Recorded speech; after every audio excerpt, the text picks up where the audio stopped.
What's up, everybody? Philly Soccer Page post-game show. I'm Mike Servideo here with Ryan Rose tonight. The Union defeat New England Revolution 1-0 behind a interesting goal from Corey Burke, which we'll get to in a second. Not the cleanest performance tonight. Jim Curtin said it in his press conference. I think it was pretty obvious throughout the match, but just another huge 3 points for the Union. Yeah, absolutely huge. New England's kind of on a downtrend right now, but they are still in contention for that playoff spot. So it's, we like to call it a 6-point swing in the Eastern Conference.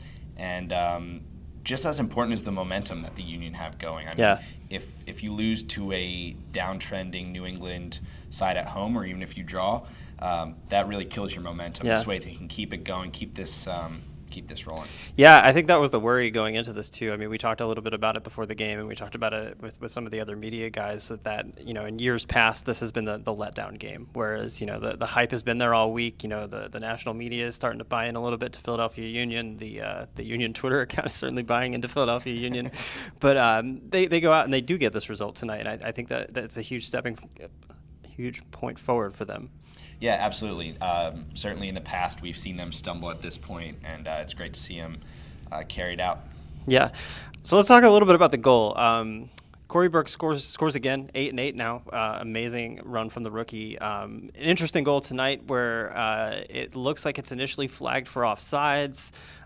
He goes through and finishes the play one-on-one with the goalkeeper and scores the goal. They go to VAR. It's called back to say that he was onside and the goal counts. What a goal. Yeah. Among the most bizarre that I've seen. Yeah. It looked like the sideline official's flag was up for quite some time as soon as Burke gathers the ball. And I immediately looked at the referee, and it looked like he didn't see the flag. Yeah. Burke takes it, gathers it, shoots it, gets it in, and then while he's celebrating on the sideline, takes his jersey off. I didn't quite see what was underneath. He was wearing a shirt underneath. The ref sees the sideline official, calls it offsides. Burke's unaware, and then shortly thereafter, the ref signals for a VAR review. Very bizarre. One of the quickest VAR reviews I've seen. Right. I mean, it didn't take long at all for him to reverse the offside call, and then soon after, some kind of altercation happened between Harris Medunjanin and New England, and ultimately no one got a yellow card from that, but Burke got a yellow card for taking his jersey off 3 minutes earlier. So, very bizarre. An interesting goal to win it tonight.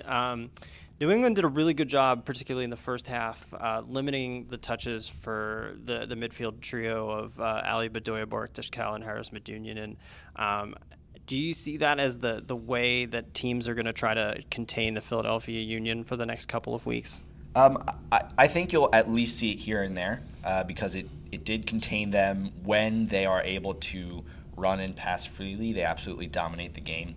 And New England showed tonight that you can shut them down by man-marking them for at least part of the time. But I think personally that New England also showed that you can't man-mark them for the whole game. I mean, nobody in this league runs like Alejandro Bedoya runs, and Harris Medunjanin. And I was almost shocked to see Ali cramping at the end of the game. I thought the guy just goes. Right, totally. So the other side, when man marking those guys, are going to get tired, and that's going to result in some problems towards the end of the game for that side. That being said, that's a short-term detriment for those other teams. It does concern me going forward for the Union because over time, that middle three, if they continue to be man-marked, will get tired as the season progresses. Even looking towards U.S. Open Cup, you want to make sure they're match fit. It's going to be really interesting how Jim Curtin is able to maybe rotate a couple of guys in. There's a couple of midweek games coming up, and how he's able to move around that idea of marking those three out of the game. I want to talk a little bit about some individual performances. Andre Blake not called on a lot in the game, but a couple of times in the second half he comes up with some really big saves. One on an Agadello header. That he it's Superman for. I thought he was instrumental in maintaining the 3 points tonight. Absolutely.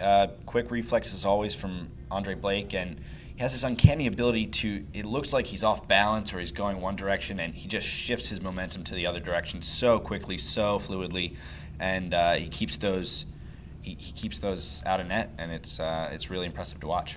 Yeah, we saw Derek Jones come on for about 20 minutes tonight to kind of shore up the midfield. He replaced Borek Dushkal, so a defensive move with the Union only up 1-0 and still quite a bit to go. I thought Derek was very strong tonight. I think he did a very good job killing off the game. What did you see from him?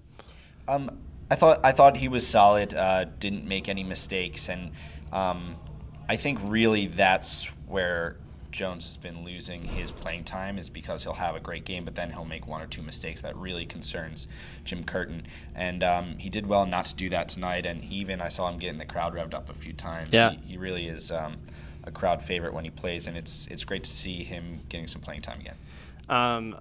Another guy we have to talk about tonight, Ray Gaddis. He becomes the Union's all-time leader in minutes played in the league, passing Brian Carroll. It's been a little bit of an under-the-radar season for Ray, who's performed really well. I think it's been surprising how much he's been able to get forward compared to some previous seasons. He's played mostly on the left this season, and I think it's a great accomplishment. What do you think? What do you think of Ray? I mean, yeah, he's had a great season so far. Really solid, I think. He's always been great at that man-on-man, defense, one-on-one defense. But he's done great in all facets. And I do want to say this, Philly loves like the Philly tough guy. They want that in all their sports. Allen Iverson, Brian Dawkins, whoever. Yeah. And recently we've been saying, does the Union have a guy like that? And what we're starting to discover is actually they have a few. Yeah. Alejandro Bedoya works his ass off. Harris Medunian gets the crowd revved up. And I think Ray Gaddis is one of those guys. We were just talking to him in the locker room, and he never compliments himself. He always shifts respect and praise to his teammates, and is just a hardworking guy who puts himself out for the team. Yeah. I'll do one last question before we go. Tough week coming up for the Union. They travel to D.C. on Wednesday and then Orlando on Saturday. What do you think is a reasonable haul of points to pull out of two away games against in-conference opponents this week? Well, reasonable, 2 points. I'd be looking for 4, though. Yeah. I think D.C. have been, we can call it ramping up or trending Resurgent. up in the same way that New England's been trending down. Not like the Union have, though. I think the Union have been much more solid. I think there's a little bit of hype with Wayne Rooney and with Audi Fields, so I think that's adding to the hype a little bit. And I could totally see the Union getting a point there. And as for Orlando City, they're just not good enough for the Union to be satisfied with 1 point. They should walk away with 3 there. Agreed.